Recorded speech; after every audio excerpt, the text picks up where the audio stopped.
สั่งสมสิ่งที่เป็นกุศลไปเรื่อยๆจนกว่ามันสิสมบูรณ์ถ้ามันสมบูรณ์มันก็เป็นเองดอกจากใดถ้าบ่เฮ็ดมันบ่ได้เด้คือเขาอ่านหนังสือธรรมะหรืออ่านอันนั้นนี่เห็นเขาเป็นหยังก็อยากเป็นเห็นเขาได้หยังก็อยากได้เห็นเขาหูหยังก็อยากหูแต่ว่าอยากแต่ความคิดแต่ว่าบ่ลงมือทำบ่ได้ตามอยากบ่ได้ตามนั่นดอกต้องลงมือทำเอามันจังได้แนวนี้หลายอย่างที่บางที่เขาเทศเรื่องสวรรค์นรกเทศเรื่องภพภูมิต่างๆจังสิผู้บ่เคยหูบ่เคยเห็นแค่อ่านมาหรือฟังนิดๆหน่อยก็เอามาดลมาเดามาว่าจะเห็นคือเพิ่นจะเป็นคือเพิ่นฝึกคือเพิ่นตัวนั่งเล่นๆจัก10 ชั่วโมง20 ชั่วโมงจังสิอย่าเฮ็ดให้แม่นี่นั่งเล่นๆได้คือเพิ่นอยู่บ่ได้เฮ็ดอีหลีซับเด้นะเฮ็ดเล่นๆแน่นั่นแหละจังว่าพวกค่อยตำหนิพวกค่อยอย่างนั้นคือพวกนั้นบ่เคยเฮ็ดบ่เคยเป็นบ่เคยเห็นหลายอย่างเขาบอกเรื่องอันจังซี่ล่ะเรื่องตกนรกเหย้าเป็นกับเป็นกันจังซี่แต่เรื่องกับเรื่องกันยังบ่รู้เรื่องอสงไขยก็บ่รู้วิสัยของผู้ใดชาติก็บ่รู้แต่ของบ่เคยได้เจ้ายังบ่รู้เรื่องของกรรมก็บ่รู้กำเนิดโลกวิสัยของพระพุทธเจ้าโพธิสัตว์จังซี่ก็บ่รู้ก็มาเถียงไปล่ะก็ขนาดผู้เพิ่นแตกฉานในพระไตรปิฎกแต่ว่าบ่เคยลงมือทำก็บ่อาจสามารถจะไปเห็นได้เด้จะสร้างหยังกับคนนั้นแค่ได้ยินแต่ฟังนิดๆหน่อยๆมาสรุปเอานะหลายอย่างที่เขาบ่รู้ก็นั่นแหละคือเขาบ่รู้ก็ความบ่รู้ของเขาล่ะทำลายเขาเองเขาเข้าใจว่าเขารู้เขาเข้าใจว่าเขาจริงนั่นแหละว่าพวกเฮาจังหวะเตือนไว้อยู่เรื่อยๆอย่าไปแสดงความคิดเห็นคอมเมนต์กับเขาในทางที่บ่สร้างสรรค์ในทางที่ทำลายในทางที่เอาความเห็นของเจ้าของออกถ้าคนโง่เท่านั้นแสดงความเห็นของเจ้าของออกเวลาคอมเมนต์ฟังดีๆเลยนั่นแหละอัตตาตัวตนแท้ๆที่แสดงออกมาผู้ใดด่ากับผู้นั้นนั่นแหละคือตัวตนผู้นั้นผู้ใดย่องกับผู้นั้นแหละตัวตนผู้นั้นเขาเอากลางๆเอาสาธุพอใครใช่ว่าล่ะดีแล้วแต่ว่าต้องเป็นเรื่องดีเด้เรื่องให้สนับสนุนกันเด้ว่ามันเรื่องซัวๆเลี้ยวๆแบบเขาสิทำลายกันว่าสาธุเขาก็บ่ถืออีกก็ได้ว่าเลยนั่นแหละจังว่าให้แต่ละคนระวังพวกเขาเองนั่นแหละเตือนตนเองอัตโนโจทยัตตานังเตือนตนด้วยตนเองเถิดเสริฐสุดแม้นบุคคลจะเตือน1,000 ครั้ง100,000 ครั้งก็สู้ตัวเราเองเตือนตนเองไม่ได้ไม่เพียงครั้งเดียวดอกแหละยิ่งเฮาเว้าเรื่องนั้นวิสัยของพระพุทธเจ้าพระโพธิสัตว์ว่าสละชีวิตตัดหัวตัดข้อถวายเป็นพุทธบูชาเพื่อปรารถนาโพธิญาณเอาเข้าไปยังไงละบาดนี่เนาะว่าบ่มีว่าบ่เห็นสั่นแต่ตัวมันเองยังบ่บวชบางคนกูก็เคยบวชเหมือนกันแต่มึงศึกหาแม่มึงคือกันนั่นแหละเฮาก็เลยเนาะแต่มึงบวชแล้วมึงเฮ็ดได้คือกูว่าอันนี้มั้ยจังซั่นแล้วนั่นแหละหลายแบบที่เขาความรู้ทั้งหลายนั่นแหละสิทำลายเจ้าของเองเขาเรียกว่าล่ะรู้ถูกรู้ดีรู้จริงติดถูกติดดีติดจริงไปเกิดตามสิ่งที่ตัวเองยึดรู้ผิดรู้ไม่จริงรู้เร็วๆก็ไปเกิดตามที่ตัวเองยึดเหมือนกันเอาหน้าเห็นว่านี่ดีเร็วมันเป็นยังไง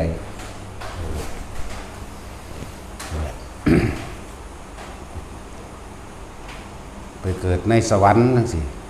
พระเจ้าบ่พ้นเจ้าก็เวียนมาใหม่คือเก่าแหละอันนั้นสั่นหลายอันหลายอย่างพวกเขาเตือนกันอันใดบ่แม่นเรื่องข้อขาดบาดตายของเขาบ่จำเป็นต้องป้องกันตัวหรอกถ้ามันมาถึงตัวแล้วจังป้องกันตัวเป็นซ้ำคำเว้ากันนี่อย่าให้มันทำลายเจ้าของแต่ส่วนมากมันสิสวนกระแสที่พระพุทธเจ้าเตือนตลอดเพิ่นว่าอย่าเชื่อเพราะการได้ยินได้ฟังสืบต่อกันมาแต่ว่าคน99.99%เหลืออยู่ 0.01% จังสิทำตามพระเจ้าได้มันจะเชื่อ 99.99% จ คนเด้มันสิเสือแม่นว่าแท็กซี่มึงว่านั่นแล้วอย่าเชื่อ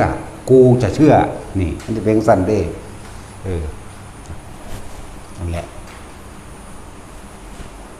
พี่เว้าอยู่เรื่อยๆเรื่องระวังความคิดเห็น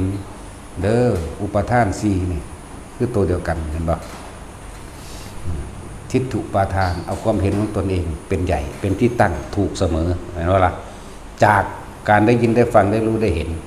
เรียกว่าศีรพตุปาทานนี่เริ่มแล้วก็กาโมปาทานตัวเองยินดีอย่างไรพอใจอย่างไรอยากให้เขาเห็นคล้อยตามตัวเองเข้าใจว่าล่ะกาโมปาทานและอัตตวาทุปาทานนั่นแหละคือตัวตนที่แท้จริงของบุคคลผู้นั้นเข้าใจว่าล่ะใช่แล้วแสดงใส่ทางดีเจ้าก็ดีไปเจ้าก็เกิดคือเขาเนาะ แสดงไปทางเร็วเจ้าก็รับของเจ้าเองทั้งสั้นแล้วเนี่ยทั้งว่าให้เฝ้าระวังจึงบอกว่าระวังการแสดงความเห็นคอมเมนต์ต่างๆนั่นนี่เห็นเขาด่ากันผิดกันตัวเองก็บ่รู้จักเขาอย่าไปแสดงอย่างกับเขาเบิ่งเฮาผู้ใดเฝ้าระวังความคิดตัวเองนั่นแหละผู้นั้นอยู่ในมรรคผู้นั้นอยู่ในหนทางที่สิหลุดพ้นได้ทั้งสั้นตัวเฝ้าระวังความคิดเจ้าของเองมันสิคิดดีก็ดีที่หรอกคิดไปสักก่อนแต่ว่าอย่าลืมว่าถ้าติดดีเราก็ยังเกิดนี่เฝ้าคิดร้ายแต่คิดร้าย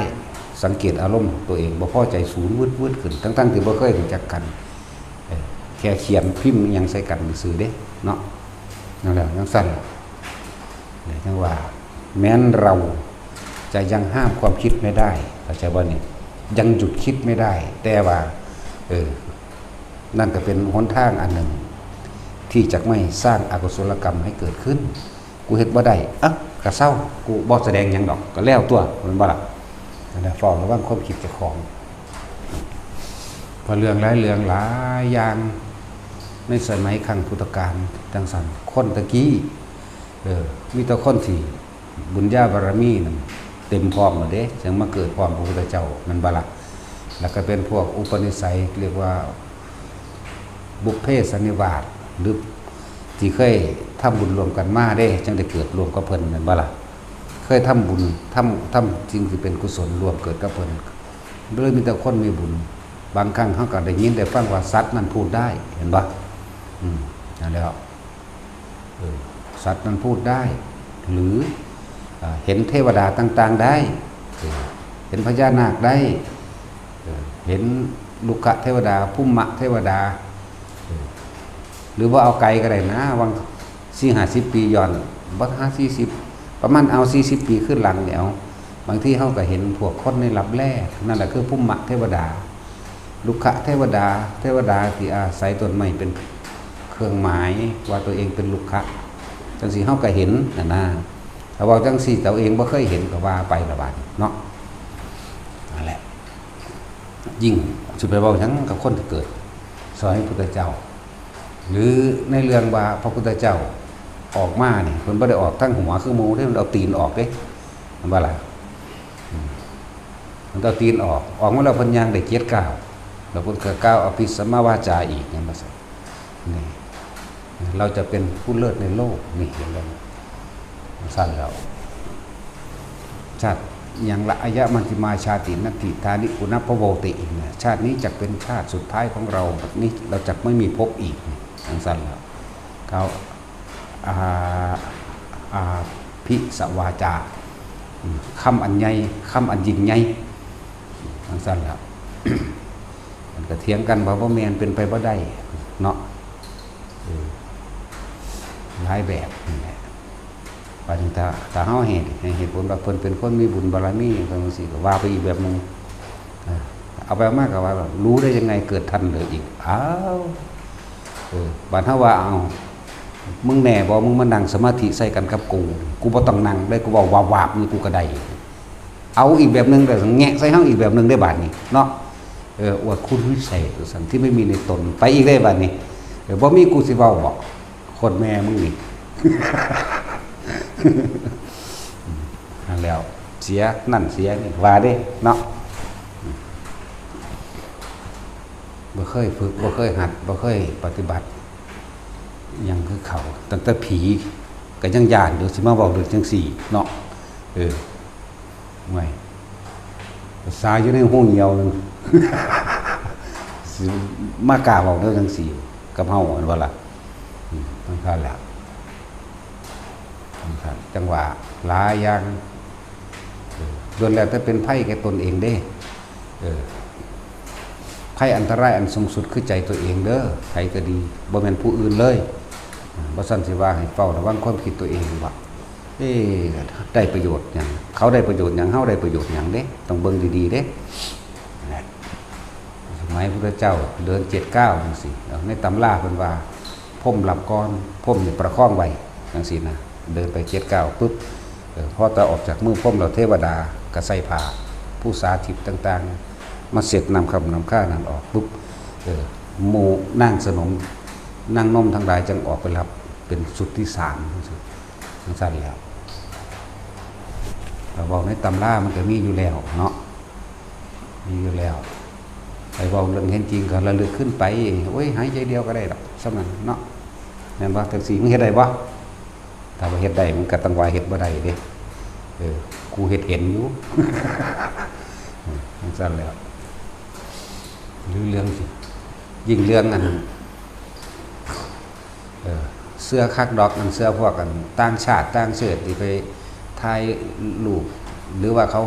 วาดภาพจินตนาการมนุษย์ต่างดาวมาเห็นบ่ล่ะพระพุทธเจ้าเฮาเว้าไว้หลายเหตุการณ์เกี่ยวกับมนุษย์ต่างดาวเห็นบ่เดี๋ยวยังโกศยะเศรษฐีผู้นึงเราได้นั่งแก้วที่เคยทำบุญรวมกันมาจากปุพเพวิเทหทวีปเข้าใจว่าล่ะบ่สูงเกินไปบ่ต่ำเกินไปแอวคิ้วนมบ่ย่านก้นบ่ย่อนจากว่าล่ะงามอยู่ตลอดพวกนี้เวลาหน้าร้อนเฮาก็ไปอยู่ใกล้เฮาก็เย็นเวลาหน้าหนาวเฮาก็อยู่ใกล้เฮาก็อุ่นนะแล้วนั่นเพิ่นเว้าเรื่องมนุษย์ต่างดาวล่ะผู้บักงามพุ่นน่ะหน้าดุจดังพระจันทร์เสี้ยวก็สิคิดไปตามมันภาษาเจ้าของเฮ็ดแหลมๆนั่นน่ะเข้าใจว่าล่ะก็สิคิดจังซี่มันบ่แม่นแบบนั้น เขาผู้งามคือหยังนี่ก้นบ่ย่อนนมบ่ย่านหน้าท้องแบนเรียบสั่นแล้วคำเว้าคำจามวลแล้วก็ออกมาถึกแสงแดดบ่ได้เพราะว่าเขาบ่ได้อยู่กับแสงแดดแสงดวงอาทิตย์นั่นแหละนี่เรื่องซาเราลือไปจนถึงพระเจ้าพิมพิสารอยากเห็นจากหูพุ่นแล้วว่าคนคือซาคือลือแท้บัดนี้เจ้างามจะเอามาจากไสธรรมดาแล้วพระเจ้าพิมพิสารแล้วก็ล่ามกเติบไปเด้เพราะว่าเรามักเด้อัน แต่เราสิคิดอย่างใดของเขาว่าก็บ่รู้หรอกว่าแต่ว่าถ้าเรายินเรื่องโสเภณีอยู่คนนี้แล้วฟ้าวไปเอาก้อนงูโลด บ่ว่าสิเป็นอัมพปารีบ่ว่าสิเป็นนั่งอย่างละ 3-4 คนได้รูปร่วมกันบักหลายสั่นแหละเราจะเห็นแล้วเราไปเบิ่งแต่ว่าโกศยะเศรษฐีนี่เข้าใจอยู่คนละคนเด้อกับอันเศรษฐีขิตานีเด้อคนละอย่างกันเด้อซื้อซ้ำกันเด้อหรือเฮาจำผิดกับเอาซื้อสมมุติวางสิก็ได้โกศยะนั่นแหละคนละคนกับโกศยะเศรษฐีคนขิตานีที่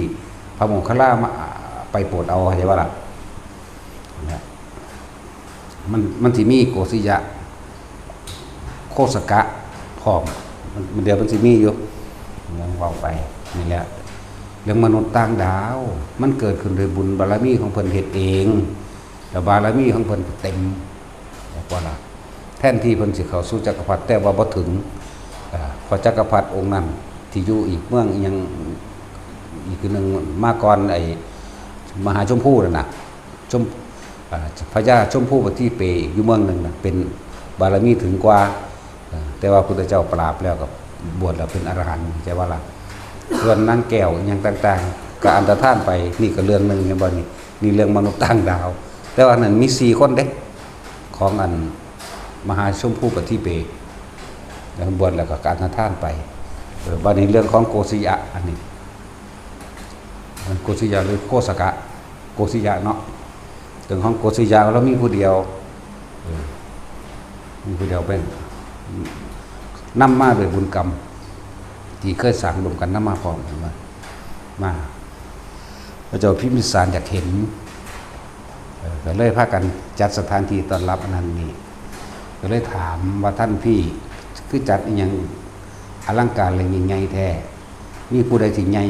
ก็พระองค์คือบอกมาถึงสามโกศิยะเศรษฐีอ๋อจุดทางนี้เขาเอิ้นพระราชา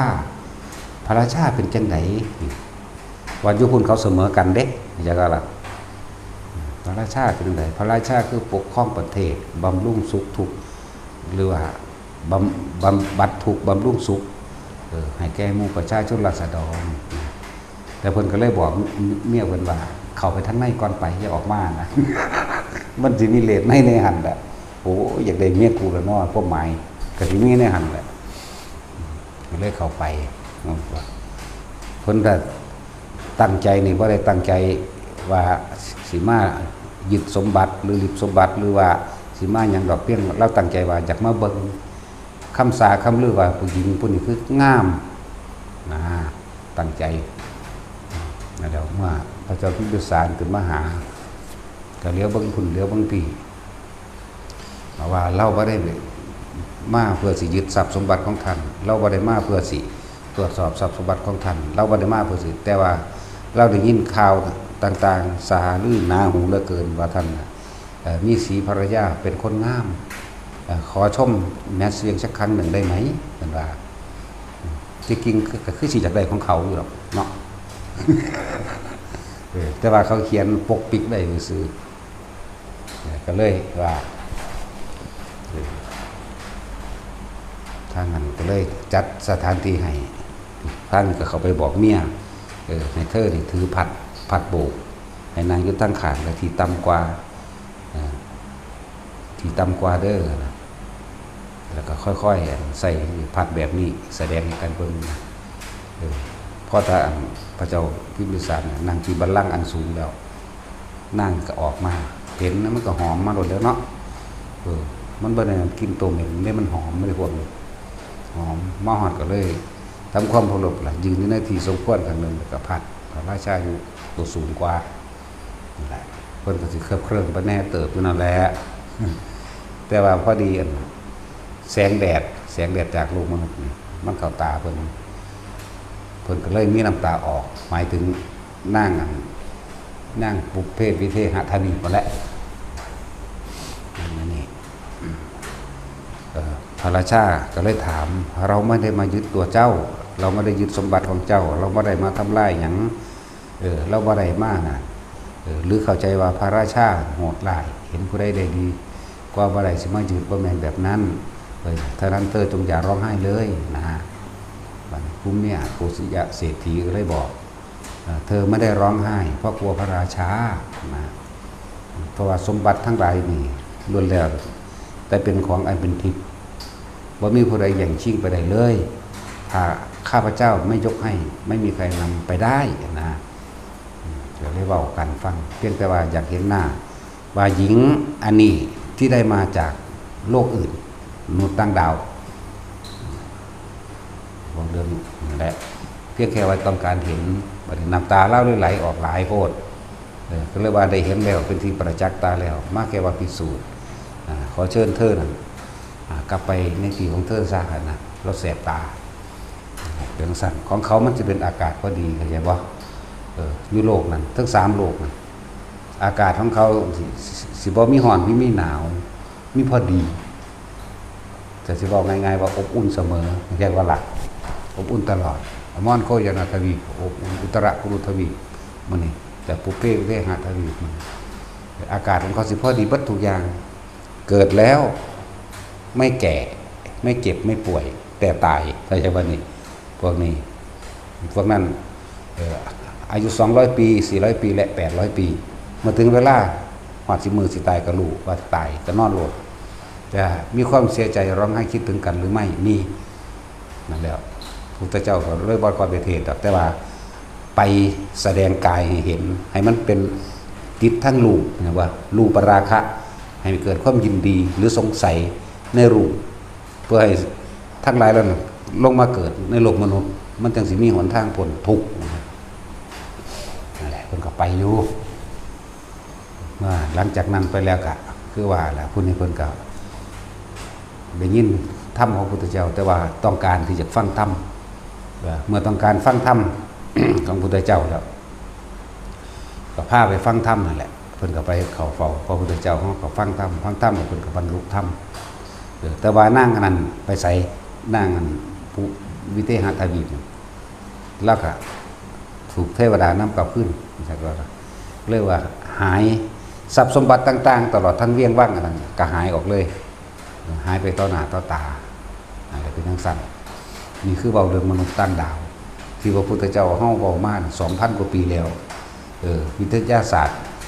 ยังไปหาวาดดูหัวโตๆเตๆมันซ่อนกันอยู่ในนี่แหละอันพวกหัวใหญ่ๆนั่นน่ะ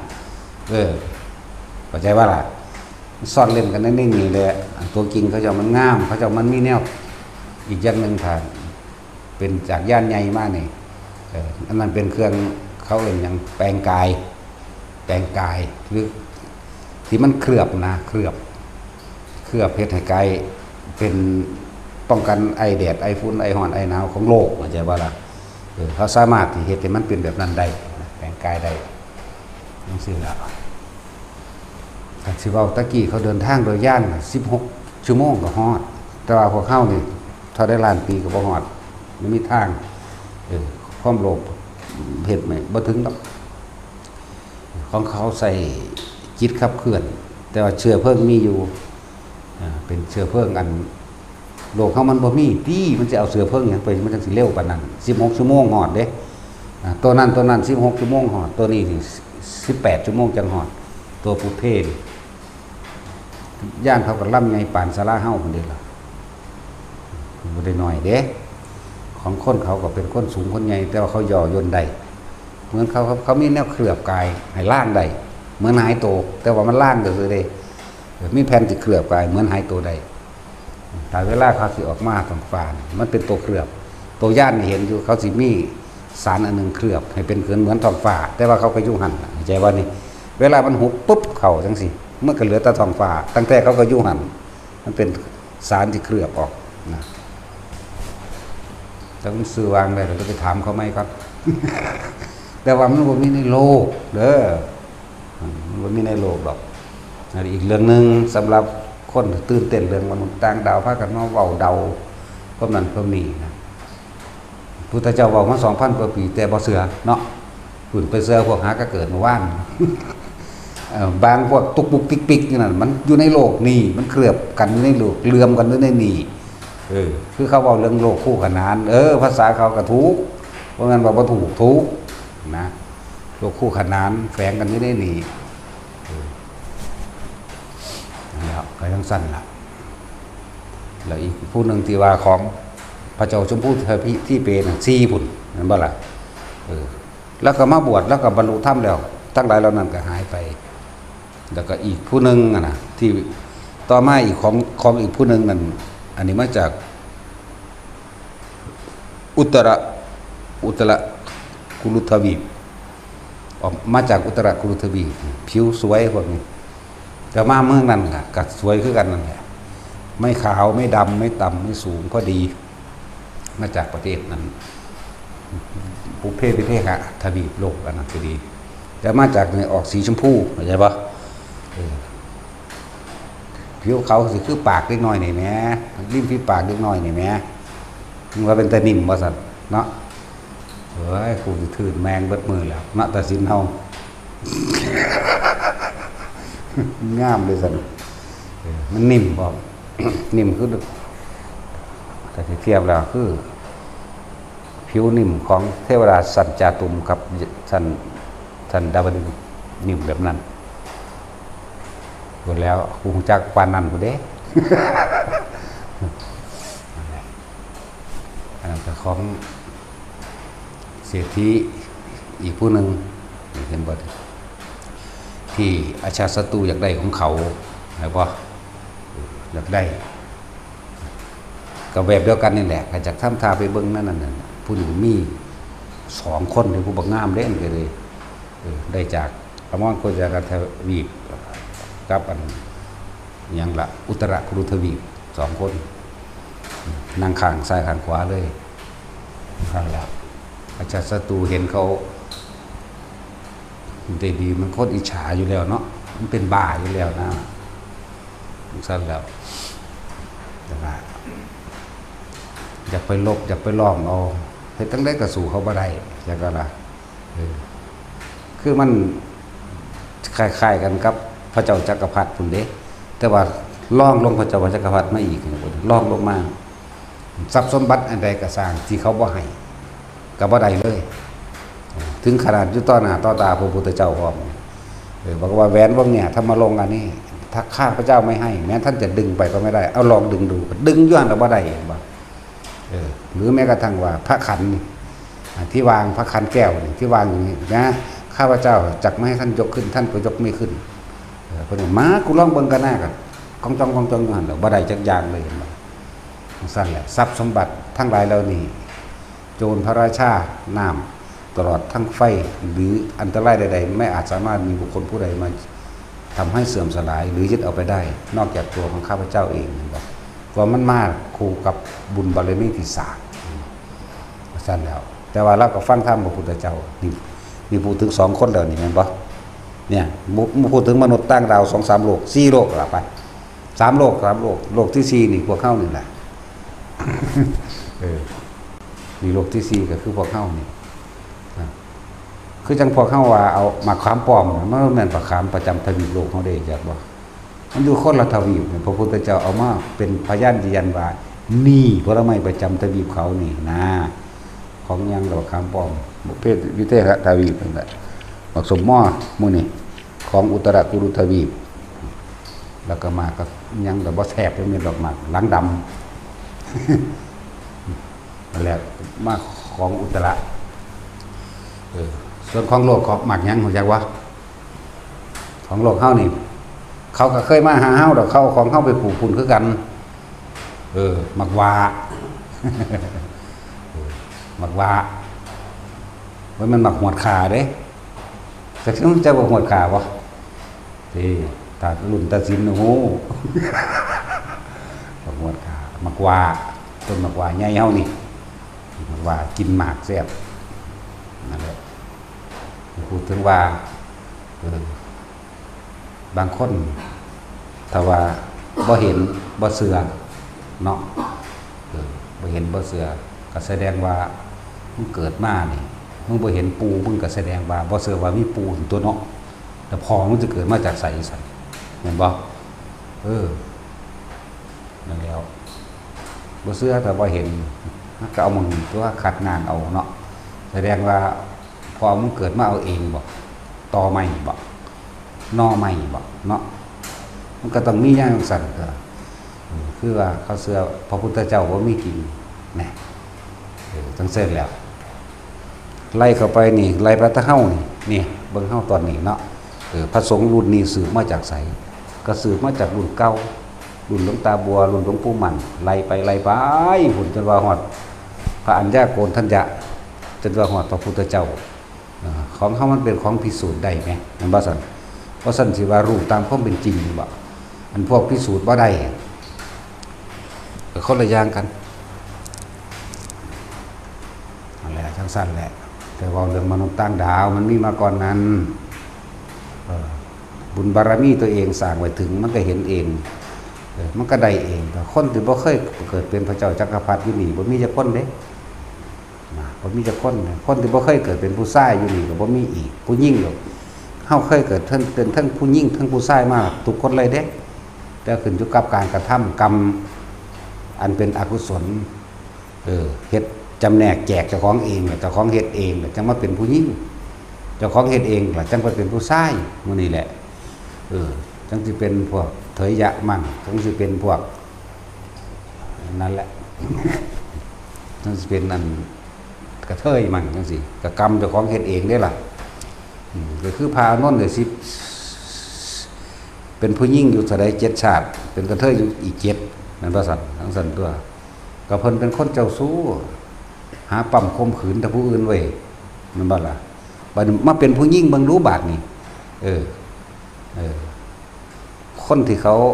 บ่ได้เต็มใจให้มึงเขาข่มขืนขนาดไหนไปข่มขืนเขามันบ่ล่ะก็แท็กซี่บันจะของมาเป็นผู้ยิ่งแทบซ้ำเป็นโสเภณีอีกบ่ธรรมดาเด้ต้องได้นอนกับบุคคลที่ไม่ได้รักข่มขืนบ่ว่าข่มขืนเลยเจ็บปวดแต่ต้องไปเสียแสงแกงทำหน้าถ้าบ่แกงทำหน้าเขาก็ตีปากเอาแน่ไปเป็นโสเภณีขายโตมาเป็นเทยอีกสั่นแล้วพวกเขาเคยเกิดเป็นสัตว์ทุกชนิดมาพอแห้งเลยเด้อบัดทุกชนิดเลยง่ายนับล้านอสงไขยนี่นับบ่ได้เลยนี่จังว่านี่มันจังมีมาจังสี่แหละตกนรกบัดทุกหลุมแล้วล่ะบัดทุกเขตทุกแดนสวรรค์พรหมโลกเว้นไว้แต่อนาคามีสุทธาวาสบ่ไปดอกแต่ว่าอารูปภพทุกคนเคยเป็นเคยไปมันพอดีแต่ว่าด้วยความลุ่มหลงหรือความเห็นผิดอันใดหนึ่งพอเขาจึงตกข้างเพราะสมิงไม่ได้เกิดมาหน่อยเด้คือจังเข้าอันสวดอันบทที่ว่านั้นยังหน่อยได้นั่นสัมพุทเทอัตถวีสัญจะทวาตสัญจะสหัสเกณฑ์แม่นบ่อัตถะแปลว่า8เห็นบ่เนาะขอความเคารพนอบน้อมข้าพเจ้าจงถึงแด่พระพุทธเจ้าที่มีมาแล้ว800,000 โกรธพระองค์จังสิแม่ปัญจสัตตสหัสสานิจังสิ5 ล้านโกรธพระองค์จังสิแม่เข้าใจว่านี่อันนั้นเป็นคำที่สมัยพระพุทธเจ้าห้องเสวยชาติถึงโพธิสัตว์น้องกับไอ้สะบัวนั่นมันมีความที่มาของอันบทสัมพุทเทศนี่ใจว่าล่ะน้องพุทธเจ้าตะไดพระองค์ไปแปลเอาตัวผู้ใดลงไปในสระบัวนั่น ยักษ์ที่นี่เก็บลงไปกักขังไว้ในถ้ำใต้น้ำนั่นว่าล่ะนั่นแหละพอดีบัดนี้น้องพระพุทธเจ้าน้องนี่สมัยนั้นพระโพธิสัตว์ลงไปเพิ่นก็สังเกตแต่ว่าเพิ่นระลึกถึงคุณของพุทธเจ้าอันนี้นะจักบ่นี่ขอความเคารพน้อมน้อมของพุทธข้าพเจ้าจึงถึงได้เห็นบ่บทสุดท้ายว่าเท่าใดนวะเก่าเนาะ9 โกรธนะเข้าใจว่าล่ะนั่นแหละบทสุดท้ายนี่น้องพุทธเจ้าเท่านี้โกรธเท่านี้โกรธแล้วก็มาตัวใด9 โกรธ90,000,000 โกรธยังก็ว่าไปพุ่นน่ะเพิ่นนึกถึงพุทธเจ้าลงไปก็เลยไปเห็นน้องฝึกยักษ์ที่นี่จับไว้ยักษ์ที่นี่ก็เลยคุยกันเรื่องถ้าเจ้าตอบคำถามถูกในนรธรรมจังสิปล่อยจังสินะนั่นแหละบุคคลผู้ใดเป็นผู้มีคุณสูงสุดแห่งโลกพระพุทธเจ้านั่นก็ถือไปแล้วเห็นบอก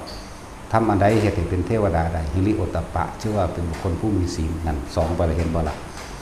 อะไรล่ะอะไรขึ้นชื่อว่ายาวไกลที่สุดเวลาอดีตที่ผ่านมาแล้วนั่นอะไรที่ว่าร้ายหรือดีที่สุดจิตนังสั้นแล้วต่อไปก็ขึ้นค้นมาให้ตัวนี้และโอ้สร้างกินในกูจำได้ตะบาด โดนกักบ้านนี่ไปเลยเนาะอะไรจังบ่ามารธรรมเขาจะว่าอยากจะสิตั้งซื้อดอกนั่งสิก็มีมาแต่ที่คนบ่ได้ศึกษามันศึกษามามีความเสื่อก็ดีอยู่แต่ว่ามันสิน้องไปในทางที่ตั้งใจบำเพ็ญนั่นบ่ล่ะตั้งใจสร้างทานศีลเนกขมะตั้งใจสร้างบารมี10ไปเนาะแต่ว่าพวกอ่านมาแล้วหรือฟังมาแล้วหรือฟังเฮาแสดงอยู่เดี๋ยวนี้คัดแย่งคัดงานก็สิเฮ็ดให้เจ้าของตกต่ำเฮ็ดหยังคัดแย่งคือบ่ฟังซื่อๆเลยบ่ต้องคิดหยังก็ได้เนาะของอันใดบางอย่างมันก็ยังว่าอาจินไตยคือเฮาขาดคิดบ่ถึงไหมอาจินไตยเนี่ยเฮาคิดบ่ถึงมันเกินความสามารถของเฮาเรื่องอาจินไตยถ้าใดที่มันเกินความสามารถของเจ้าของในความรู้ของเจ้าของก็วางไว้ฟังเบิ่งซื่อๆตัวน้องโบราณเพิ่นยังบอกว่ารู้ไว้ใช่ว่าใส่บาตรแบบหามึงหนักหัวมึงบอกเนาะ จันทร์ฟังไว้ซื่อ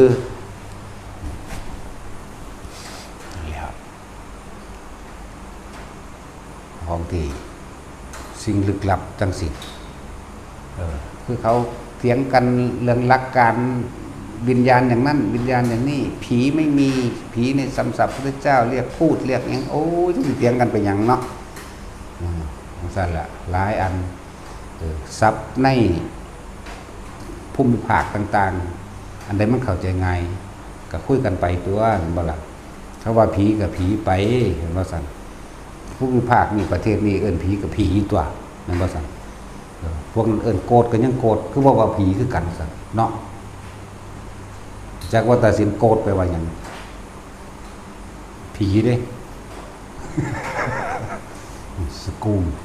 มะกะโหลกผีแต่ถือว่าเถียงกันเป็นอย่างนั้นนะนั่นแหละหลักการยังกระสร้างสำหรับหมู่พระเฮาลูกยังเห็นอย่างบ้านทั้งเบิดพอเจอวันนี้เฮาเว้าออกมาก็คือว่าแค่ว่าอุปโลกอุปมาอุปไมยขึ้นมาเพื่อแก้ความสงสัยซื่อบางคนก็แก้ความสงสัยบางคนก็ยังบ่เข้าใจแต่ว่าก็ต้องอาศัยการแนะนำบ่อยๆพวกเขามันในยุคในยะแล้วล่ะที่บรรลุเร็วบรรลุปานกลางนี่มันก็มีอยู่แต่ว่ามันหน่อยเขาต้องอาศัยการทำให้มากทำให้บ่อยเอาสั่นครับมาเว้าเรื่องนั้นมนุษย์ต่างดาวว่าจากว่าต่างดาวแล้วจากว่าต่างโลก มนุษย์ต่างโลกทำไมตะกี้พระพุทธเจ้าเอิ้นว่าชมพูทวีปโลกเนี่ยก็ต่างโลกทั้งตัวนั่นบ่ใส่ปุเพวิเทหะทวีปโลกอุตรกุรุทวีปโลกอมรโคยานาทวีปโลกมีอายุต่างกันพวกเขามีอายุโดยประมาณ100นึงตอนนี้พวกเขา200 400 800อย่างนี้นะปีคือเฮานั่นแหละแต่ว่าเขาเกิดแล้วไม่แก่ไม่เจ็บไม่ป่วยแต่ว่าตายเลยสินะ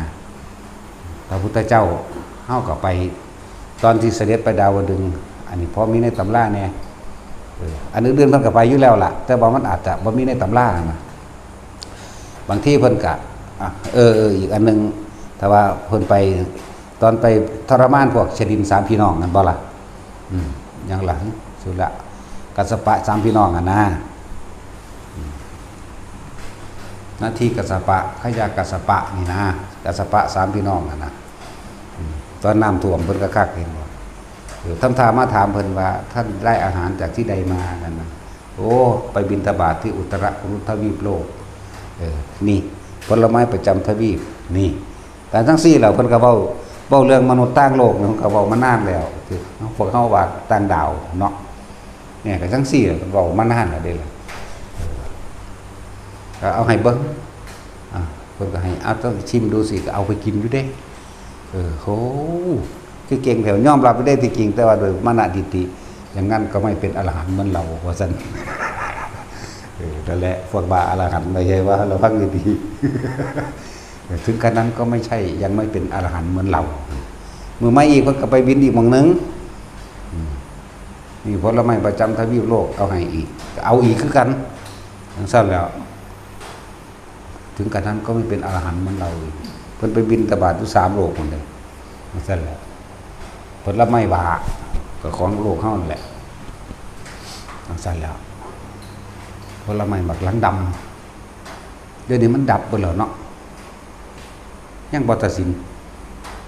ของต่างดาวคนเด้เฮาหามากินได้เด้อ ต่างโลกคนเด้ที่พูดถึงว่าพระพุทธเจ้าเฮาเว้ามานี่ 2,000 กว่าปีแล้วคนบ่เข้ามาศึกษาเองผู้ใดสำเร็จอภิญญาสมาบัติ8ได้ทั้งนั้นแต่ว่าเขาเจ้าบ่เว้าจักว่าล่ะผู้เว้ามันบ่ได้มันเลยเว้าอย่างว่าคือเฮานี่บ่ได้เฮ็ดได้ดอกแต่เฮาเว้าน้ำตำราบ่ล่ะผู้ใดเฮ็ดอภิญญาสมาบัติ8ได้หมายแล้วก็สำเร็จกับศีล10อย่างไปได้ทั้งนั้นพิสูจน์ได้ทั้งนั้นนั่นแล้วมันบ่ได้อาจสามารถที่เดินทางไปได้โดยยานพาหนะเพราะว่าเสื้อเพิ่งแห่งยานพาหนะของเฮามันบ่อาจสามารถถึงที่ใส่น้ำมูกน้ำมันแหล่ลิเนียมเลเนียมมีอีกอันนึงกันยังบ่ถึงมันเสือกเอาไปแปลงเห็นนิวเคลียร์ซ้ํเห็นบ่ล่ะยังสั่นตัวแหล่ใสอีกอันนึง ว่าใสไปสักวันเดี๋ยวจักหน่อยมันสิพากันไปหาพวกเอากิ่งก็มีอยู่ใช่ว่าอยู่ในเมืองไทยแต่มันสิอยู่ไสวะแต่ว่าบ่ถึงเพียงได้ก็บ่ถึงเพราะโลกสิแตกก่อนโลกนี่ถือไฟใหม่ก่อนโอ้ยอีกล้านกว่าปีนึงนะมันก็ได้โดดเด่นเนาะจากนี้ไปนี่ล่ะบ่โดนดอกมันก็เป็นไปได้ว่าอีกล้านกว่าปีโลกสิถือไฟใหม่เอามันคิดว่าแต่เดี๋ยวนี้กูจักว่ามันสิรอดหรือบ่รอดนี่มีแต่สิใส่แนวเคลียร์กันเปรียกปางอย่างนี้เบิ่งดูนี่อินเดียก็มีอันยังเกาหลีเหนือก็มีหมู่จีนมีหลายกว่าหมู่อีกประเทศจีนก็มีสหรัฐก็มีเอากดสันตูมตามทีเดียวโลดสูงมันจังแล้วน้ำกันเนาะ แต่ว่าผู้มีบุญบารมีหุ่มใบบ่เป็นหยังผู้ใดทรงชาติจะเดินชาติเข้าชาติใดบ่เป็นหยังเข้าชาติใดทั้งดีบ่อาจสามารถสิยังเฮ็ดได้เลยเด้กดเข้าชาติใดนั่นแหละพวกนั้นแหละพวกสิรอดคือ เฮ็ดจังได๋สู้กับป้องกันบ่ได้ดอกอนุภาพร้ายแรงปานนั้นว่าล้านกว่าปีหรือประมาณเกือบ2ล้านปีเนาะมันสิเป็นตาหอดอยู่บ่นี่เอานี่แต่พศนี่ก็มื้อใดมันสิฟาดกันด้วยนิวเคลียร์มันสิใส่กันนี่นะแต่ว่าก็บ่ทันแตกหรอกตายกันไปฝ่ายละครึ่งจึงจะเลิกลากันตายกันไปฝ่ายละครึ่งสงครามที่3ไม่บ่แน่เด้พวกเฮาอาจเห็นก็ได้เนาะอาจจะเด้บ่ได้ยืนยันว่าเห็นหรือบ่เห็นแต่ว่าอาจใช่ป่ะล่ะเหมือนกันก็ว่าแผ่นดินสิถล่มอาจจะไว้พระผู้เพิ่นมีฤทธิ์มีเดชมีบุญบารมีเพิ่นก็ซอยของเพิ่นอยู่แหมเนาะผู้เขาเจ้ามีบุญบารมีคืออย่างนั้นผู้บาซุ่มไปสินะเลื่อนหลวงพ่อยังนะโมพุทธายะพระพุทธไตรรัตนญาณหลวงพ่อยังหลวงพ่อซามาหลวงตามาแต่ผู้จังสั่นเขาจะกับสวดเขาจะกับทำฌานทำสมาธิเขาจะกับปรับภพภูมิของเขาเจ้าอยู่แล้วนะผู้จังสั่นล่ะผู้วิบุญบารมีเขาจะกับซอยปกซอยป้องซอยต้านไว้แล้วเห็นอาจจะเห็นจริงอยู่แต่ว่าเรื่องมันอาจจะบ่จริงก็ได้เนาะหมายถึงว่าไปเห็นแบบมันถล่มทลายแบบนี้แต่ผู้มีบุญบารมีปกป้องไว้ก็มีนะสั่นแล้วตามาเนาะลืมซื้อว่าเล่าแหลมหันว่าเล่าซื้อว่ามาตามาบาซุ่มนี่อีกหรอกนั่นแหละจังซั่นแหละมันเปลี่ยนแปลงได้ก็จังว่ามันไม่เที่ยงมันบ่จีรั่งบ่แน่นอนเกิดก็ได้ไม่เกิดก็ได้สั่นแหละแต่ก็จะประมาทไปเด้ช่วงนี้น้ำกำลังทะลักลงมาสู่ภาคกลางน่ะเห็นบ่ล่ะมองมันโบมันเบยนั่นน้ำลงไปบวมที่เนาะนะครับทรงชาติไปเด้อไปดีทรงชาติจะเดินชาติข่าวชาติฟังทำไปแต่พวกทรงชาติจะเดินชาติหรือพวกฟังท่านอยู่แล้วกระตายกันแหละแต่วันได้เปรียบบางที่จิตสุดท้ายอรหันต์เลยก็ได้เนาะเฮาบ่แม่นว่าเฮาหาก็มาเฮ็ดเอาบาดสิตายเด้เฮาเฮ็ดมาเรื่อยๆอยู่ไหมแม่นบ่ล่ะเฮาฝึกมาบ่อยมากจนเกิดความเคยชินแล้วชินในขั้น1ขั้น2ขั้นใดก็เฮ็ดไปตามเจ้าของเองตอนคนเฮาบาดสิตายแท้ๆเอิ้นหาไผก็ซอยบ่ได้ดอกเนาะมันก็ตนเองแหละเป็นที่พึ่งแห่งตนตามความเป็นจริงมันน่ะตนต้องพึ่งความจริงของตนเองพึ่งลมหายใจตัวเองคนสิตายลูกเต่าล้อหลานเจ้าสิรวยเพียงใดนั่งซอยเผ็ดเต็มข้อนักอังตึงอยู่หั่นซอยกูแน่กูหายใจบ่ออกเอ้ากูได้สิไปหายใจแทนกันได้แม่นว่าล่ะกูเจ็บบ่งนี้เฮ็ดให้กูเศร้าเจ็บแน่เอ้าแต่เฮ็ดได้กูเจ็บบ่งนี้กูปวดบ่งนี้หายใจบ่เข้าแน่นหน้าอก กูฮ้อนเด้ก็เดี๋ยวกูหนาวเด้รับความรู้สึกนี่ให้กูแน่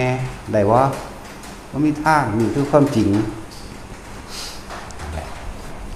และสุดท้ายแล้วพวกเขาก็ต้องตายจังว่าเขานำโลกิยศัพท์มาเปลี่ยนเป็นอริยศัพท์นะตามธรรมดาแล้วพระกีคนโบราณมักสิฝังเงินฝังทองไว้น้ำดินบังซ่อนไว้น้ำน้ำมันเด้ใส่อันนั่นแหละก็ปิดไว้น้ำเพราะว่ายังป้องกันว่าบางครั้งพระราชาคือโกรธก็มายึดเอาทรัพย์สมบัตินั้นเนาะก็เลยเสื่องไว้ใส่กองใส่ไหใส่กระบอกไม้ไผ่เสียงไว้ตามก้นไม้โขดหินหรือขุดลงไป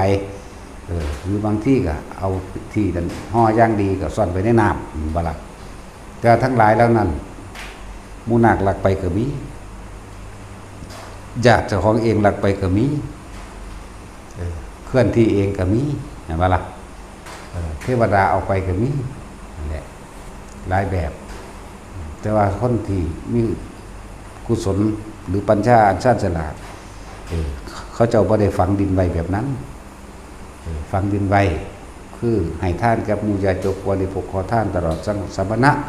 ชีพามทั้งหลายผู้บำเพ็ญศีลธรรมเข้าใจว่าล่ะให้ตามกำลังได้บ่แม่นให้เบิดเด้ส่วนมีจักล้านนึงจังซี่ก็ให้จักหมื่นนึงก็เอาดอกเนาะบ่แม่นให้หลายเด้หาลางคนมันว่ามึงอยากได้บุญหลายบ่มึงขายหน้ามึงเอาไปถวายยังคู่บ่โลด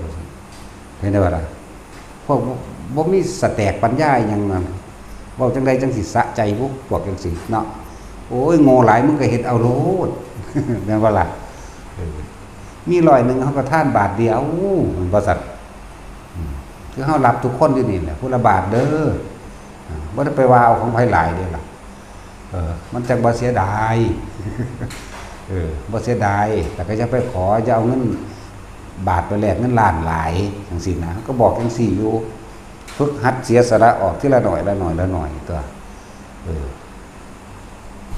บางคนก็ว่าอยากได้บุญหลายมึงคือบ่ขายนะมึงไปให้ยังคู่สิได้บุญมาซั่นบ่จักหยังเลยเด้นั่นคนจังซั่นนั่นน่ะคือคนบ่รู้จักฟังโอ้มันธรรมดาเด้เห็นพระเห็นเจ้าเอาตีนนกมือเอาตีนนกเด้พวกนี้เอาเห็นอยู่แล้วเลยจังว่านั่งอยู่โซนั่งอยู่มานั่งเก้าอี้เนี่ยพระมาเอาตีนนกใส่ไหมตีนเด็ดคือเอากาบนั่นนะโอ้หาเรือโหดขนาดเลยก็หาเรือโหดอยู่ทางใต้อยู่แล้วว่าตอนหลายคนพวกขี้ข้านพวกขอท่านช่วยแต่เห็นพระเขาไปค้าขายเขาว่าเขาช่วยเด้ทั้งสี่มีเด้ที่บอกใครเด้อพวกถือผีพวกที่กระดาษเขาไปหาเผาถิ่มเบิดหลายผมเห็นยังได้เผาแมงหันยังกันยังเว้นว่าเสร็จยังเท่าใดเนาะนั่นแหละนั่นนี่ก็มีเด้อแต่ว่าสิเสื้อผ้าของเก่าเฮาใส่บ่ได้แล้วจังซี่แต่ว่าเก่านี่ก็ไม่ดีอยู่นี่เฮาสิเอาไปแจกครับพวกเด็กเล็กเล็กน้อยหรือแจกคนบ่มีเฮ้ยเอาไปหัวมันยังเผาไฟถิ่มดีกว่าหั่นมันมีแล้วมันเหยียบหัวสูนั่นปะนะนั่นนี่ก็มีไหมโอ้สมพ่อเขาถูกขักเพราะมันจนธรรมดาจนหอดปัญญาจากบ่อนี่พวกนี้จนแม้กระทั่งปัญญาเด่นหาอยู่ให้กินถือเครื่องและถูกหยาดปัญญากับบ่มีอีกโอ้เขาไปคิดเบิ่ง2-3อสงไขยโผล่ขึ้นมาเทียหนึ่งลงไปอีก2-3อสงไขยจากบ่อนี่ขึ้นมาเทียเดียวนี่แทนที่สิสั่งบุญกุศลสืบต่อไปข้างหน้าลงไปไม่อีกและความเห็นผิดเพียงแค่ชาติเดียวที่ไว้ดีๆรถของเฮาชาติเดียวนี่ที่เฮามาเฮ็ดอยู่นี่เฮ็ดสังสมแต่สิ่งที่เป็นอกุศลบาปกรรมหนักๆนี่จักว่าล่ะลบหลู่ดูหมิ่นคุณท่านเห็นบ่นี่ไล่สมณะชีพราหมณ์ทั้งหลายกล่าวตู่ใส่ร้ายกับบุคคลผู้มีศรัทธาในการบวชพร้อมจังซี่เนี่ยนั่นแหละเลยเป็นคนที่เบิดจนแม้กระทั่งปัญญาจากวันบ่หลอกดูในกองสังขารตามก็เป็นจริงนั่นเองเลยว่าพวกนี้ทุกข์คักนะจนแม้กระทั่งปัญญาบ่มีปัญญาเสียเลย เกิดมาศาสตร์เดียวนี่รุบขึ้นมาพอเทเดียวนี่กราบมาทำกรรมอันหนักลงไปอีกล่ะไปใหม่ยังได้มาหาเวกีเท่าใดกับเท่าใดกัน2-3ประสงค์ไขโผล่ขึ้นมาทีนึง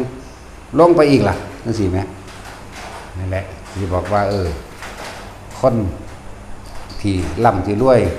ด้วยการกดขี่ข่มเหงหรือโกงอะไรวะนี่รวยทรัพย์สินเงินทองด้วยการกดขี่ข่มเหงโกงบังคับผมเองเอาของผู้นั้นผู้นี้ก็แล้วแต่แล้วก็บ่มีการนำออกไปแจกท่านให้กับสมณะชีพพามตลอดทั้งคนทุกคนยากไม่มีการช่วยเหลือแบ่งปันผู้อื่นเขาบ่ต้องไปเงินดอกเพราะว่ากรรมที่เขาจะต้องรับเนี่ยสะสมกับสิ่งที่เขากระทำอยู่แล้วแบบนี้สะสมอยู่แล้วล่ะเขาจะรวยในเมืองคนก็จะว่านี้แต่จะไปยากจนที่สุดในเมืองผีนรกทั้งสั้นแล้วเพราะมันแค่หน่อยๆศาสตร์ได้บาทนี่มันเป็นยังขึ้นหลายศาสตร์หน่อยศาสตร์เปรียบเทียบขึ้นนักการเมืองโกงเงินภาษีของคนมีเท่าไรจะคนอยู่นี่เห็นบ้าล่ะศาสตร์ละบาทบาทเนี่ยเจ้ารวยศาสตร์นี่ศาสตร์เดียวนี่เจ้ารวยเพราะเจ้าตายพึบลงไปนะหาเวกีภาษีของคนสมมติว่าคนผู้หนึ่ง50 ปี60 ปีเขาเสียภาษีเท่าไรบาทแต่เจ้ามีส่วนอยู่ในศาสตร์ละบาทคิดเบิ่งเอาเด้อสมมติว่า16,000 ล้านบาทกับ16,000 ล้านศาสตร์นั่นแหละจากว่านี่แบบนี้เด้นั่นแล้วแล้วอย่างอื่นอีกเลยบาทมันแม่นแค่นั้นเด้โดยวัตถุก็ต้องใส่โดยวัตถุใช่บ่นี่โดยจิตกันคำบอกคมคูและคมเหงก็ต้องเกิดมารับตัวคมคูและคมเหงอีกเด้มันบ่ธรรมดาเด้โดยเห็นสัตว์ทั้งหลายเป็นอาชีพที่ทำรายได้มากใช่บ่นี่ค้าขายสัตว์แต่บ่นี่ก็ไปเกิดเป็นสัตว์ที่ตัวเองค้าขายไปกี่ตัวก็ไปเท่านั้นแหละใช่บ่นี่บ่แม่นคนหากินหากินเพื่อจังอัตภาพไปหรือเลี้ยงชีพเฉยๆบาปนั้นมีบ่นิดหน่อยเท่ากับสะเก็ดไฟฟงใส่เองดอกถึงสั้นแต่เขาก็มีบุญศีลกินทานของเขาอยู่พวกจังซี่จังว่าแต่ว่าผู้จังซี่ทานหวังผลทานเอาหน้าบ่ได้หยังอะไรบ่นี่เหมือนกันกับพวกเขาหาเสียงเอาเงินมาซื้อเอาเด้จังใดเหมือนบ่ซับตอนที่เพราะว่าเขาหาเสียงเขาจากใดเขาก็ข้ามเข้าไปตะปิละมันบ่ซับหลอดแต่ลางเราหลอดห้าหัวไปกาไปตะหมาไปคือแบบเป็นตาใจอ่อนคือยังนี่เนาะคือว่าล่ะกูบ่เคยไปเลือกแค่เทื่อคือกันแล้วกูสั่งกะกาคือกันแต่กูเอาเงินเด้กูละ1,000 2,000เบอร์นั้นเบอร์นี้บ่ลืมดอกก็บ่ลืมเนาะแต่กูบ่ไปติกูบ่ลืมเลยล่ะเบอร์เท่านั้นเบอร์ตัวนี้แต่กูบ่ไปเอาแต่เงินนั่นแหละใส่แหละพวกจังซี่เรียกว่าให้ท่านเอาหน้าเปรียบเทียบเหมือนกันให้ท่านเอาหน้าเอาสิไปกฐินวัดนั่นวัดนี้ก็ไปหาหม่องดังๆถ้าสร้างภาพหลายกันบ่ล่ะเพื่อสิขยายการหาเสียงตัวเองสินะมันบ่ได้บุญเด้อนั่นน่ะมันซั่นแหละสิเอาหยังมาได้มันสิฟังธรรมเข้าใจว่าเอาผู้นึงไปเฮ็ดเพื่อแลกสิ่งใดสิ่งหนึ่งมันบ่ล่ะนั่นแหละและจนปัญญานำเฮาเฮ็ดผิดในศาสตร์นี้ศาสตร์เดียวแต่ว่าเฮาลงไปรับมหันตทุกข์นับศาสตร์บ่ได้นี่โอ้ยมันเทียบกันบ่ได้เด้ว้ายแต่ผู้ใดเห็นคือกูเนี่ยเอาทำแม่มสิกล้าคิดทำลายไผดีวะบอกเต็มๆนี่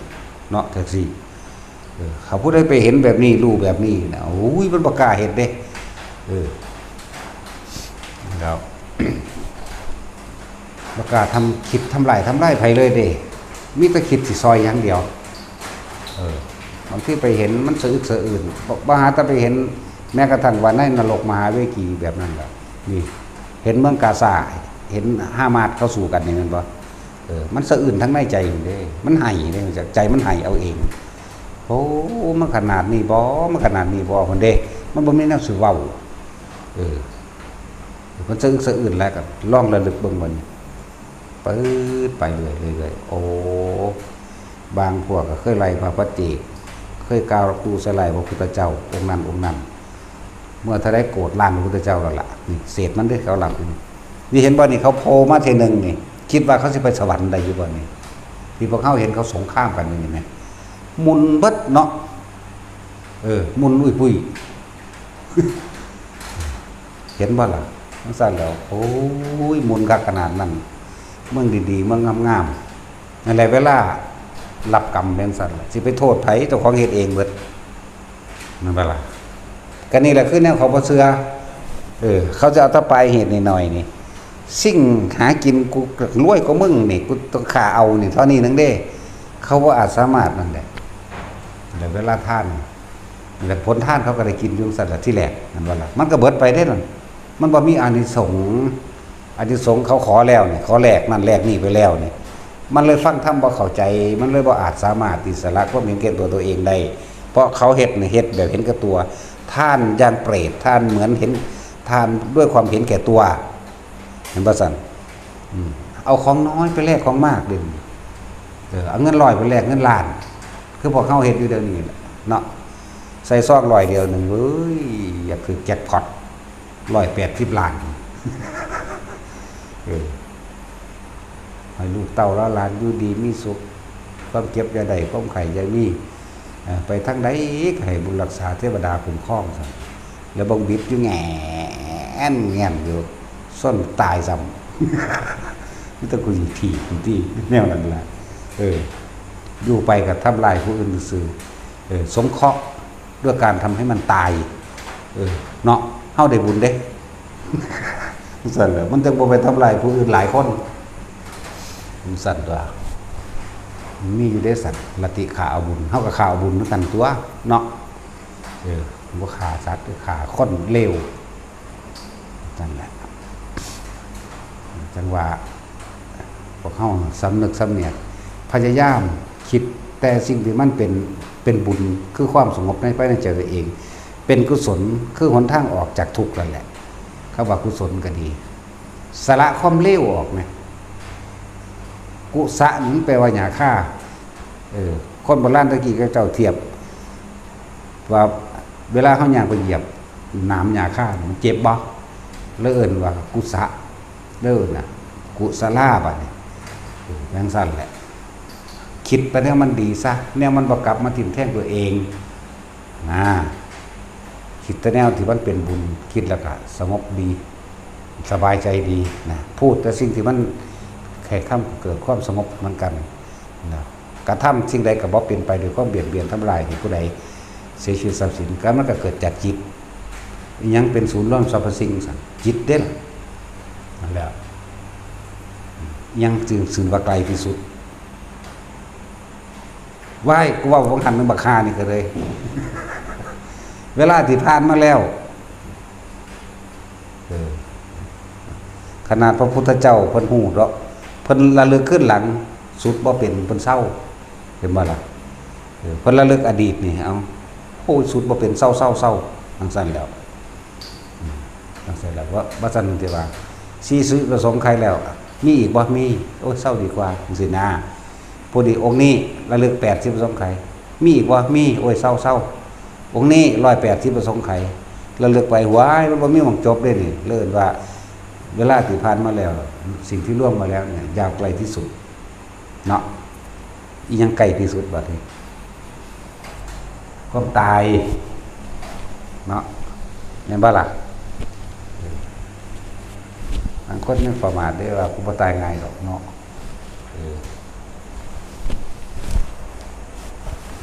นั่นแหละพวกเฮาจะเสียเวลาเด้อเกิดมาได้เห็นทั้งที่แล้วเกิดมาทั้งที่จังหน่อยส่งอารมณ์คิดนั่นแหละส่งคิดแต่สิ่งที่มันเกิดเป็นบุญคือความสงบเปลี่ยนแปลงตนเองถ้ามันเกิดความสลัดแล้วพวกอันเป็นหนทางก้าวย่างเข้าไปสู่ความดับทุกข์คือนิพพานนั่นแหละไปท่านอาหารยารักษาโรคของที่อยู่อาศัยท่านความรู้ท่านแรงกายแต่ถึงแม้กระทั่งท่านชีวิตใดอยู่ละทั้งเยี่ยมมันบัดนี้ท่านย่านพาหนะต่างๆให้ความสะดวกสบายในการเดินทาง คนที่เคยให้ความสะดวกสบายในการเดินทางนั่นแหละเขาเป็นยังคือมีรถหลายเพราะว่าเขาเคยท่านสิ่งเหล่านี้ให้เงินค่ารถค้นกับสร้างให้เงินหรือจ่ายค่ารถค่าล่าให้หมู่ภิกษุสงฆ์ก็ตามท่านเกิดก็ตามจากว่าเลยจากท่านเกิดวะโว้ยฟังอันไส้บุรีนี่เขาจักก็ดอก ท่านพวกกันเนาะพวกน้ำเงื่อมก็คือจัก ว่าหาตาเว้าถึงพวกเวียงจันทน์เนาะสาวรรณเขตท่านเกิด ท่านเกิดท่านหมมื้อนี่ล้วนแล้วแต่เป็นของอำนวยความสะดวกสบายเรื่องสั้น หลายอย่างคือจังนั้นพระยังพระยังพระบัวเข็มมานานั่นแหละตะกี้เขาไปอันเซิร์นมาตั้งไว้แล้วมีผู้หนึ่งกราบไหว้แล้วโอ้ยเป็นตาฮ้อนแท้แล้วไปเด็ดอันใบบัวนาบักกังหมอยู่บน นี่ก็เป็นความจิตดีเด้เข้าใจเด้อบ่แม่นของเลวร้ายเด้นั่นน่ะ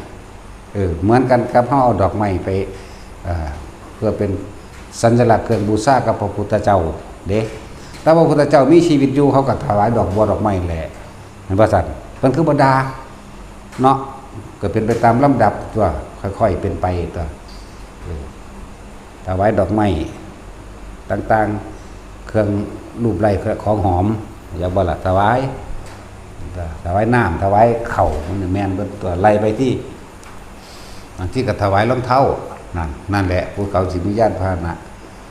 ถวายรองเท้าบางที่ก็ถ่ายล้มบัดนี้โอ้หลายอย่างในความสะดวกสบายนี่แหละเพิ่นก็จังบอกให้พวกเฮามีทานเด้อมีศีลเด้อมีการข่มใจในเด้อนี่คำว่า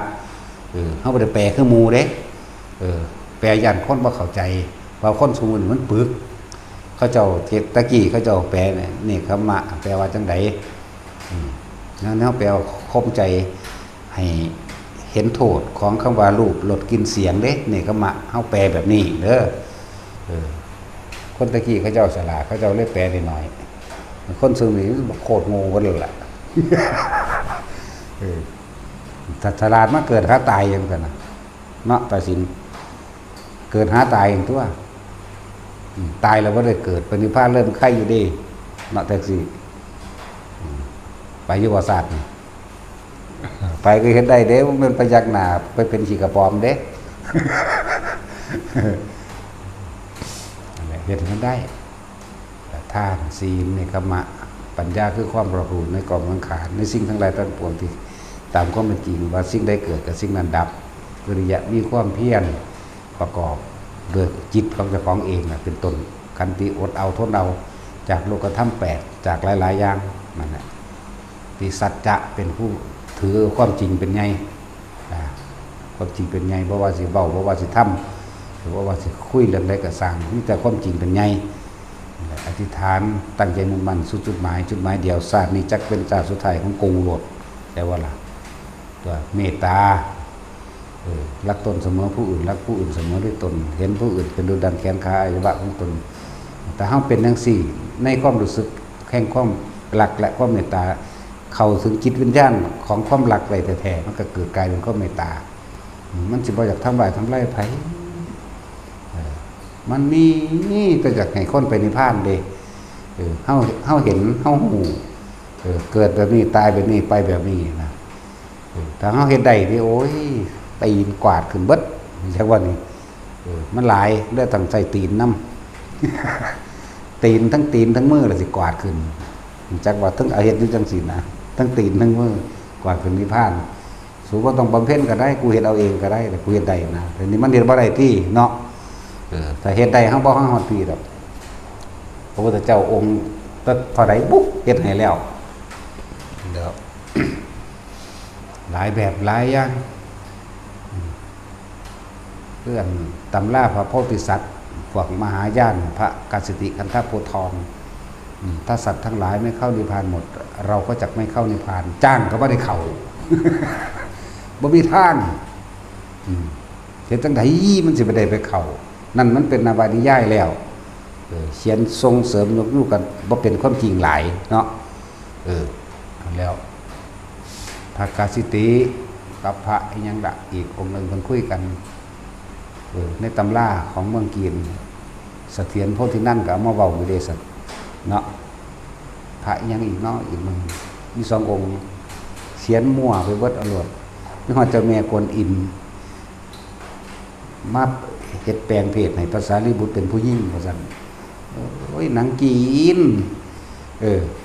เนาะ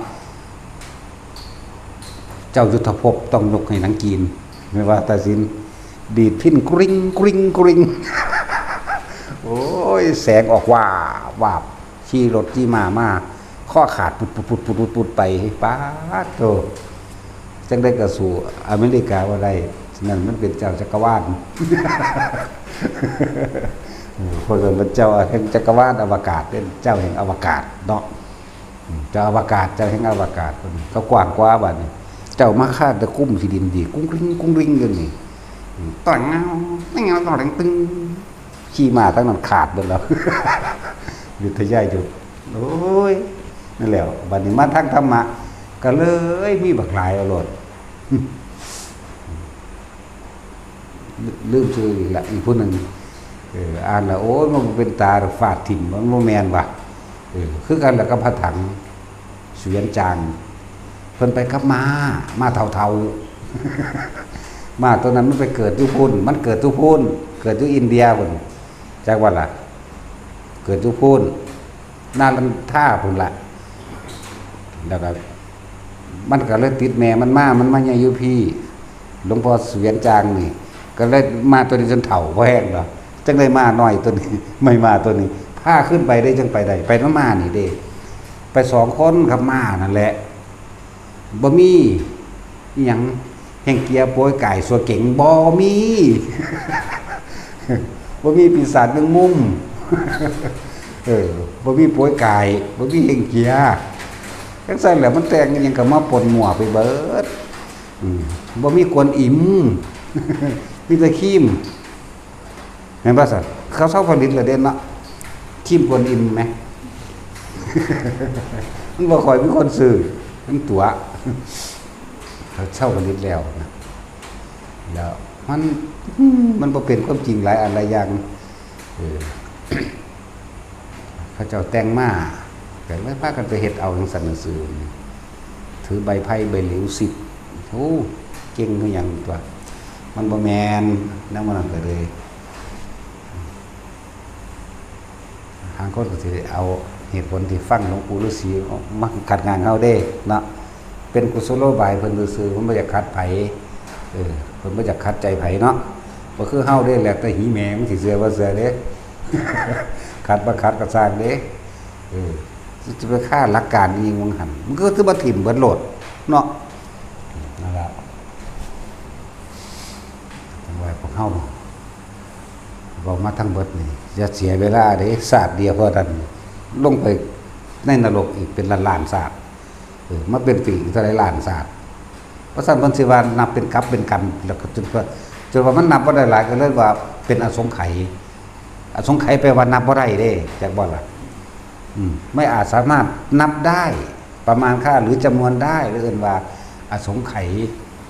ซั่นแล้วมันโดนมันนานหลายเท่าผิดพลาดศาสตร์เดียวต้องลงไปอีกเท่าไรศาสตร์ที่ไวโรดว่ะถ้าว่าเท่านั้นศาสตร์ตอนนี้ศาสตร์ยังไวเร็วๆอยู่แล้วไปตกนรกจัก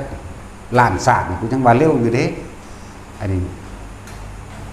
1 กับนั่นสิโอ้ยจะกี่เท่าใดคือจะว่าล่ะจักสิไรศาสตร์ได้1 กับแล้วยังมาบอกว่า1อสงไขยนี่บุ้ยไกลคักบัดนี้ไม่อาจนับได้180 กับถ้าสิประมาณให้เบิ่ง180 กับเท่ากับ1อสงไขยประมาณให้เบิ่งซื่อๆเด้อจริงหรือบ่จริงก็สร้างเด้เว้าซื่อๆแล้วกับเรื่องมันนับได้อยู่บ่แท็กซี่เพิ่นก็มีแต่อุปมาอุปไมยเนาะภูเขาสูงหินแท่งทึบพร้อมเด้บ่หินธรรมดาเด้หินดำมาเมี่ยมเลยยังแข็งบ่โอ้ยสูง16 กิโลไหมยาว16 กิโลกว้าง16 กิโลไหม100 ปีนั่งฟ้าอยู่ดาวดึงจะเอาผ้าสบายมากวาดเท่านึงมันแม่โอ้ยหีแม่มึงยังไดมันสิลงได้เนาะ นิ่มก็รอนั่งฟ้าก็เลยกูจะไขมึงเอาหอดหินเกียร์บางไงผลเกียร์อยู่บนมือผลมึงดูมันจะตายก่อนอีกมันจะเข่าตำมะบู้แล้วบ้าดาวอุปมาหนึ่งกับอีกแบบหนึ่งมันลุ่มลึกกว้าง16 กิโลยาว16 กิโลหรือ10 กิโลนะ100 ปีจึงมีมนุษย์ผู้หนึ่งเอาเมล็ดงานั่นโยนลงไปครั้งหนึ่งมาสั่นโอ้ย100 ปียังมาโยนทีหนึ่งกูนั่งปลูกโยนอยู่หันโลดวะเนาะเสร็จแล้วตายก่อนวัดเสร็จแล้ววัดอุปมาอุปไมยจะเป็นเรื่องจริงด้วยล่ะมีผู้ไปถามเพิ่นที่ประมาณได้ไหมพระเจ้าค่ะมันก็ประมาณถึงจังสี่แล้วเรื่องอุปมาอุปไมยพ่อได้ข่าวได้โค้งมาซ่านเพราะว่า180กับเด้นึงอสงไขยบัดนี้อ้าวมันเอาแต่สินจะไปตกลงมาจะมาบอกข่อยเด้อเอากับเดียวก็พ่อว่าต้องสงไขยดอกจะหาข่อยเห็นบ่ล่ะจักแล้วจะมาข่อยสิอยู่ลึกก็เจ้าอีกไปหาเบิ่งเทิงเงาบ่มีติโอ้ไปดิพานแล้วมันสั่นตั้งแต่อยู่ลึกก็เจ้าอีกก็มีเด้แล้วพวกเฮาจะพลาดศาสตร์เดียวแต่ว่าอาจไปทำให้ตัวเองเจ็บปวดอยู่เป็นล้านหรือกับหนึ่งหรืออสงไขยนับประมาณไม่ได้เนี่ยธรรมดาเด้แต่เขาตกนรกเขาก็ใส่หลายชีวิตหลายศาสตร์ที่ได้นั่นตาย40,000นะครับเอาศาสตร์4 เดือนมันขึ้นนั่นแหละ1 ชีวิตกับ1 ชาติละจากบ้านนั่น1 ชีวิตปลากันนั่นแหละ1 ศาสตร์ของเขาตอนที่เขาลงนั่นแหละโอ้ยมันเป็นธรรมดาเด้อเสียบเนี่ยเขียดแนวใดเขาก็เสียบเฮาบ่แม่นเขาเด้เฮาเด้เป็นเองจากบ้านนี่ปากขึ้นก็ก้อนี่สอดออกตาเพิ่นเด้มันบ่มีผู้มาเสียบแต่ว่าเจ้าของนี่เป็นเองเจ้าของงัดใส่เจ้าของเองจากบ้านนี่เสียบคาต้วยนี่ก็คือกันนี่ก็เสียบมาแบบนี้คือกันเสียบฟ้าตีนบางทีเฮาก็เสียบเนี่ยเขียดนั่นน่ะเสียบฟ้าตีนมันก็เฮาเด้เสียบเอาเองจากบ้านเวลากินใส่เดือนนั่นสิเห็นว่าน่ะสิก็เดือนเหนียวๆนะเฮ้ยปุ่มกินเลือดบันแตกออกจากดังออกหูออกตาแล้วมาสึกขึ้นใส่กระดานหน้าผากตั้งระเบิดออกตายเท่าได้ศาสตร์ถึงว่าธรรมดาบ่สุดท้ายมันหลับอีกตัดข้อประหารเสียบประจานไว้หลอกเมืองเท่าใดหมื่นเท่าใดแสนคนเขาก็มาพาท้องกูเดี๋ยวบ่เห็นบ่ธรรมดากูยินดีรับพอแห้งแล้วเอาเลยเต็มที่แน่เต็มที่กูสบายเห็นมั้ยล่ะไปเป็นเบิ่งเด้อมึงอ้วนๆลองอดเอาเบิ่งเด้อใส่จริงแตก16 มื้อลอง16 มื้อลองอดเอาจาก16 มื้อความจริงกูบ่ได้อดเด้กูซื่อๆอยู่แล้วธรรมดาทดลองก็ยังไว้เฮ็ดให้มันตายเนาะมันบ่ตายที่นั่นแหละที่เว้ามานี่ครับหลายคนบ่เคยรู้จักก็สิว่าเฮาเว้าเล่นเนาะบ่มีเข้ามาเล่นเลยอยู่นี่มีแต่กิ่งเบิดมันสั่นแล้วมีเข้ามาเล่นมีแต่กิ่งเอาตัวเองทดลองมาเบิดล่ะคือเว้าเรื่องมนุษย์ต่างดาวมนุษย์ต่างโลกจังซี่บอกกิ่งเด้บ่ได้เว้าเล่นจากว่าล่ะเพื่อจะฮู้ได้ก็ต้องมาฝึกกสิณให้มันได้กสิณ10เข้าออกอย่างชำนาญในรูปฌานและอรูปฌานให้มันเป็นที่มันก็ไปได้ทันทั่วเนาะไปแล้วไปมักเขาไปตายข้างอยู่หั่นเด้ไปต้องว่างคิดเป็นกลางไปเด้มีแต่ผู้งามๆเด้เหลือเฉพาะกูบ่ไปกูอยากกูเอาเบิดไปวงเล็บกูก็มักบางคันแหละกูเลิกบ่ไปมีแต่คนงามๆจะพูดถึงพวกนี้ไม่ดำไม่ขาวแต่รูปร่างลักษณะสวยงามเหมือนกันเบิดแหละแต่พวกนี้พวกอยู่ทางนี่ผิวออกสีชมพูพวกนี้ผิวออกสีตองใบอ่อนแต่อ่อนกักๆเด้พวกเขานี่หมดมีทุกชนิดโลกมนุษย์มีทุกชนิดดำก็เห็นแต่แขวจะมองมันขาวจังซั่นแล้วขาวหลายกว่าวันค่อยดอน ก็แล้วเป็นตุ่มเป็นจุดไล่ๆอีกเนาะก็อื่นค้นขาวมันบอกพวกฝาลังกันเนาะนี่แหละพวกเข้าหรือพอดีแล้วล่ะกูเริ่มไปเอาพวกเข้านี่แหละนั่นแหละมันก็พิสูจน์บัตรอันนั่นแหละก็ยังเรียนโลกธาตุทั้งสิ้นจักรวาลหนึ่งนี่โลกที่มันซ่อนกันอยู่ในหัน2,000เป็นบริวารบ่ล่ะก็รู้บ่ได้หลายดอกแสนโกฏโลกธาตุนึงดอกรู้ซ้ำนี่แหละนั่นแล้วมันเข้าใจคำว่าแสนโกฏโลกธาตุบ่โกฏนึงมันมีเท่าไหร่บัดนี้10 ล้านมันบ่บัดนี้แสนโกฏเด้แล้วมึงก็เอาไปคูณกันเอาเองตัวมันมีจักโลกมันมีจักสัตว์เอาคิดดูเลยว่ามันสิเข้านิพพานได้เบิดบ่ล่ะคนจากมนุษย์โลกไปเกิดอยู่ต่างดาวนั่นครับได้ทั้งนั้นพวกต่างดาวพวกต่างโลกมาเกิดอยู่มนุษย์ก็มีไหมอันนี้แหละเพราะความปรารถนานี่แหละจักว่าล่ะความเคยชินหรือความปรารถนาความมันเข้าไปเห็นติดตาเอาไว้บางที่พระเจ้าจักรพรรดิก็ติดใจในรสแห่งกามของพวกนั้นทำบุญทำทานปรารถนาไปเกิดน้ำเขาใช่ป่ะล่ะทั้งสี่ล่ะบางที่พระพุทธเจ้าหรือพระอริยสงฆ์สาวกคือพระโมคคัลลาเพิ่นไปโปรดเอาเรื่อยๆเด้ไปต่างโลกนะติดตามาเวลาสิตายเพิ่มกันนึกปั๊บมันเกิดอยู่พี่เลยเด้เกิดไปทั้งมนุษย์คนนั้นแหละหลายอะไรอย่างที่พวกเขาบ่เข้าใจพวกเขาบ้านเห็นแต่พระโมคคัลลากับพระราหุลตะกี้เคยเกิดเป็นหมู่กันเข้าใจป่ะเป็นหมู่กันเด้บำเพ็ญในฤาษีทั้ง2 องค์สำเร็จฌานสมาบัติ8อภิญญาหาเสมอกันผู้หนึ่งมักไปพักผ่อนอยู่ดาวดึงมันว่าพูนไปนอนอยู่ใต้ต้นกำพลยังปริชัดยังพุ่นล่ะผู้หนึ่งมักไปนอนอยู่ใต้บาดาลมันว่าโดยความเคยชินผู้นึงไปเกิดเป็นพญานาคผู้นึงไปเกิดเป็นพระอินทร์ทั้ง4แล้วพระเจ้าค่ะพิสูจน์เอาตัวผู้ใดสิว่าเฮ็ดนั่นใดก็ดีเนาะหลายอย่างแต่ถ้าบอกมาทั้งเบิดนี่จักเสือเด้เฮ็ดให้มันได้เป็นแต่ได้วัดตาสินเจ้าศาสตร์นี่ได้สวรรค์ก็เอานำกูดีว่าติเฮ็ดข่อยย่านนั่นนี่นะจะบัดเจ้าตายนี่หายใจเข้าหายใจออกโอ้ยว่างแล้วกูบ่เด้บัดนี้แค่ว่านั่งฟ้านั่งสวรรค์สัญจาตุมมาซื่อๆนี่โอ้ยพี่มาทางนี้ปั๊บบ่ได้ไปหรอกมันบ่ได้คือฮิปโปเจ้าเด้มีตะปูงามๆเด้นั่นน่ะมีตะปูงามๆผิวออกสีชมพูใสๆพร้อมเด้บาดนี้มันจังโคตรหน้าท้องได้สิบอกให้เด้อมันใส่อันนั่นลงไปนี่คล้ายๆกับเน็บเตียวนี่เด้มันจะมาหล่อเจ้านี่บางเครียดเอิ้งหน่อยๆนึงเด้